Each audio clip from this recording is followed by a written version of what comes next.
Vamos para uma aulinha de filosofia? Vamos! E hoje eu tô engraçadinha, eu fiz um teatrinho. Esse que eu vou apresentar para vocês é o deus Thoth. Esse é o rei Thanos, e eu disse Thanos, eu não disse Thanos, que o Thanos é lá do Avengers. Esse aqui é da Grécia. Vamos lá. Thoth, Thanos. Esta invenção, ó rei, tornará os egípcios mais sábios e melhorará suas memórias, pois é um elixir da memória e sabedoria que descobri. Ó engenhoso Thoth, um homem tem a capacidade de gerar artes, mas a capacidade de julgar a sua utilidade ou nocividade para os seus usuários pertencem a outro. E agora você, que é pai das letras, foi levado pelo seu afeto a atribuir-lhes um poder, o oposto do que eles realmente possuem, pois esta invenção produzirá esquecimento em suas mentes, nas mentes daqueles que aprenderam a usá-la, porque eles não praticarão mais as suas memórias. Tan, tan, tan. Vocês acharam que eu estava falando da internet, né? Não, isso não é sobre, quer dizer, é também sobre internet, mas eu não estou falando sobre a internet. Eu estou falando de um texto que foi escrito por Platão lá na antiguidade, mas ele bem se aplicaria hoje à internet, não é verdade? É assim, bem atual, né? Como a gente, esse texto, ele foi escrito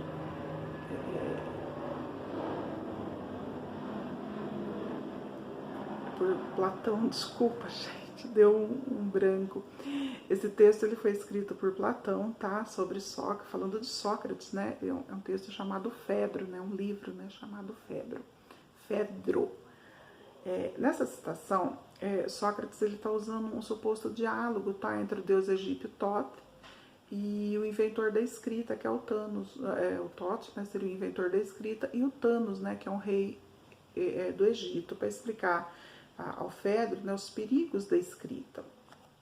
O Sócrates ele estava falando então dos efeitos da escrita sobre a sabedoria humana.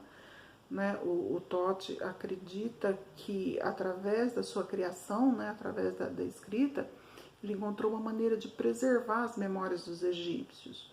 Né? E por isso ele pensa que ele vai fornecer ao povo aí uma sabedoria que se estende além das capacidades naturais. Tá? No entanto, lá vem o Thanos, né? E o Thanos, ó, eu acabei de falar para vocês que não é o Thanos, estou falando o Thanos. O Thanos e argumenta que a nova invenção do Thoth, né? Essa nova tecnologia revolucionária aí do Thoth, né? Que seria escrita, ela não ajudará os egípcios a se tornarem mais sábios. Em vez disso, eles delegarão a memória deles, né? A um sistema externo a eles.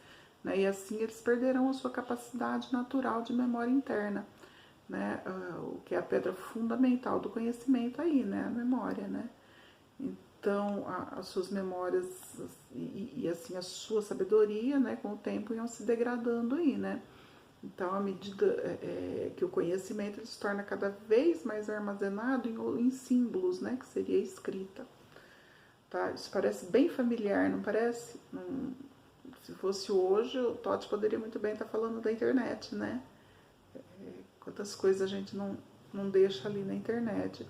E se a gente seguir esse argumento de Sócrates, né? A internet ela seria o maior meio de perda de memória coletiva da história da humanidade. A capacidade da internet de armazenar a memória é ilimitada, não é?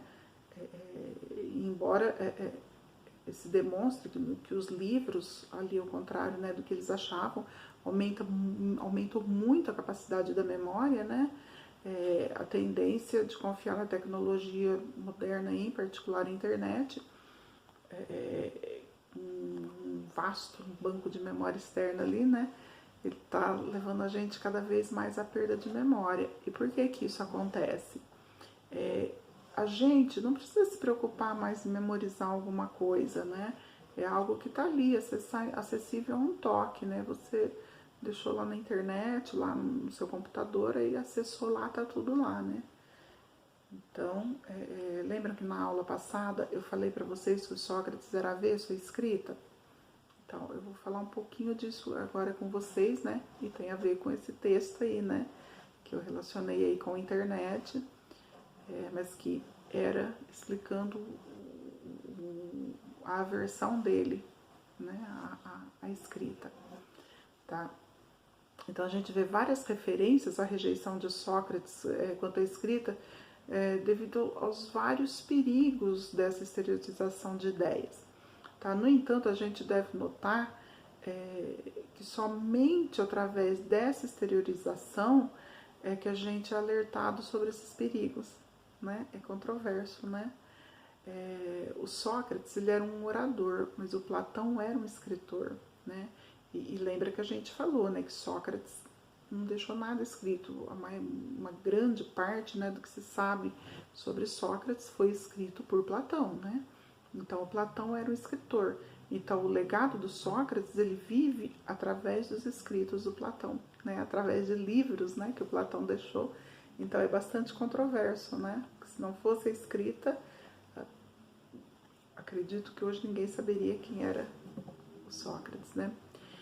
Eu, particularmente, Vanderlice, tá? Eu acho que o Sócrates ele era avesso a qualquer tipo de escrita, por quê? Ou também porque, né? Ele acreditava que as ideias evoluíam, tá? E uma vez escrita aquela ideia, ele estaria preso a ela, né? Ou seja, uma vez que estava aquilo ali escrito, aquele momento escrito não iria mudar, ainda que a ideia dele evoluísse, aquela outra ideia ali seria sempre aquilo, estaria, né, petrificado ali, e ainda que viesse a ter uma outra ideia, que também seria escrita, também seria petrificado, aquela já estaria ali, né. Bom, voltando à internet, né, a internet ainda é jovem, né, e ainda vai evoluir muito. E a gente ainda está se adaptando à internet, né? Um grande exemplo dessa adaptação é o que a gente está vivendo bem agora, né? Eu estou aqui dando uma aula para vocês pela internet, né? E vocês tiveram que se adaptar, eu tive que me adaptar, né? A saber o que é um pouquinho da internet, a viver um pouquinho na internet, né? Isso não foi ruim, ao contrário, né? Já pensaram como seria se não fosse a internet nessa pandemia? Né? Como que a gente ia estudar, que eu ia passar para vocês o que eu tenho para passar, como vocês iam ver as aulas, né? Seria um pouco difícil. Hoje em dia, eu diria que sim, a internet ela tem se mostrado prejudicial em alguns aspectos, tá? Principalmente no que se diz ao vício que a gente cria na internet, quando você começa muita rede social, muitas das coisas, a gente acaba criando um vício ali, até pela velocidade das informações, né? A gente acaba viciando um pouquinho na internet, né? Uma outra parte bem negativa são as agressões cotidianas que existem na internet, né? Que existem através dali da internet, né? Mas é aquilo que eu falei, a gente está caminhando, a gente está aprendendo e a gente ainda tem muito, muito para aprender sobre a internet, né? Sobre como agir na internet, sobre a respeitar, né? Os limites da internet, né? Então, da mesma forma que os livros foram bons, né? A escrita foi, né, a melhor coisa, uma das melhores coisas que aconteceu com a humanidade. Eu acredito que a internet também deve ter muito mais positividade do que tem hoje, tá? Então, eu vou falar agora até um pouco dentro desse assunto sobre a ignorância socrática, né, que é o tema da nossa aula, né, o tema central aí da aula. Bom, a ignorância socrática ou a sabedoria socrática, né? Veja, ela é tanto chamada de ignorância socrática como a sabedoria socrática, tá? Ela é, na verdade, um verdadeiro paradoxo, né? Pois ela é exatamente o reconhecimento de que uma pessoa nada sabe, né? Ele é capturado, nessa ignorância socrática, ou a sabedoria socrática, ela é capturada por uma declaração muito conhecida do Sócrates, né? Que é: eu sei apenas uma coisa, que eu não sei nada. Né? Então é aquilo, eu sei que nada sei, né? Eu só sei que eu não sei nada, né? A única certeza que eu tenho, a única sabedoria que eu tenho é que eu não sei nada. Em mais de uma obra de Platão, aliás, acho que foram várias, né? o Sócrates conta como seu amigo Xenofonte foi informado pelo oráculo de Delfos que nenhum outro homem era mais sábio que Sócrates. Tá? E o Sócrates não acreditou, né? Aí ele não se considerava sábio, então ele começou a tentar encontrar alguém mais sábio que ele. Tá? E nessa busca, ele encontrou muitas pessoas que estavam bem informadas sobre muitos assuntos, sobre assuntos específicos. Tá? Ele tinha essa, né? Lembra que eu falei na outra aula que ele andava nas ruas conversando com as pessoas, né? Dessa forma, ele aumentava a sabedoria dele, né? E também das outras pessoas, consequentemente. Tá? Então, ele andou ali pelas ruas, né? E ele conversou com várias pessoas, né? Com pessoas que sabiam fazer sapato, pilotar navios, né? Com pessoas que tinham vários conhecimentos ali. Mas ele percebeu que essas pessoas que tinham esses conhecimentos específicos, elas achavam que elas conheciam igualmente ali, né? No mesmo tanto que elas tinham as especificidades, elas conheciam outros assuntos, né? Elas eram especialistas em outros assuntos que claramente elas não eram, tá? Então, assim, finalmente ele chegou a uma conclusão, que pelo menos em um sentido ele era mais sábio que os outros, tá? Pois ele não acreditava saber o que ele de fato não sabia. Tá? Em suma, ele estava ali, ele era ciente da sua própria ignorância, né? Então, ele sabia, né? Ele tinha o conhecimento de que ele não conhecia tudo, né? Aliás, né, ele dizia que ele não conhecia nada, né? Não tudo. Em vários outros diálogos, tá, de Platão, Sócrates é mostrado confrontando alguém que acha que entende alguma coisa, mas que quando questionado com rigor, né, sobre isso, ele acaba demonstrando não saber aquilo que ele pensa que ele sabe. Então Sócrates, ao contrário, ele admite, desde o início, ele sempre admite isso, que ele não sabe nada, né, e que ele não sabe a resposta para qualquer pergunta que seja feita. Né? Ele não tem aquilo que a gente conversou lá, né, sobre a sabedoria, né? Ele ainda não tem a sabedoria, ele tem o conhecimento, mas não teria a sabedoria, tá? Também essa consciência de que o saber não é absoluto e não sabemos tudo, né? Ao contrário, a gente é mais ignorante do que sábio, né? Eu diria que em 99% dos assuntos. Muitas vezes a gente defende aí uma ideia, né? Ou a gente acha que sabe demais sobre um assunto, mas a gente sempre tem alguma coisa a mais a aprender sobre esse assunto, né? Invariavelmente a gente tem alguma coisa a mais a aprender sobre um assunto. Veja, eu vou dar um pequeno exemplo aqui de uma coisa minha, tá? Uma situação que eu acho que exemplifica bem isso, né? Do eu não sei o que eu acho que eu sei, né? Eu era terrivelmente contra o movimento do Sem Terra, né? Terrivelmente contra o MST aí, tá? Então, eu achava ele um bando de arruaceiro, de bandido, né? Que só invadia a terra alheia, né?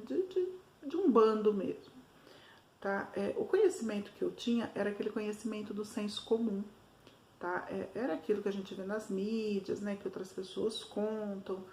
Tá? Acontece que eu tive que dar uma aula sobre esse assunto, né? Uma aula de sociologia sobre o movimento.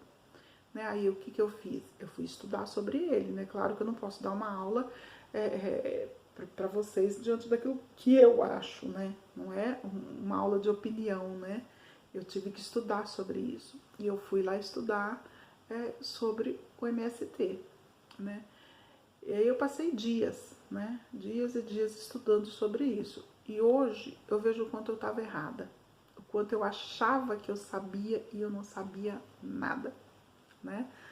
Hoje a minha opinião é diferente, tá? Mas eu não tô aqui para discutir posicionamentos políticos e sim, né, dar um exemplo do que eu achava que eu sabia uma coisa e era o oposto do que eu achava, né?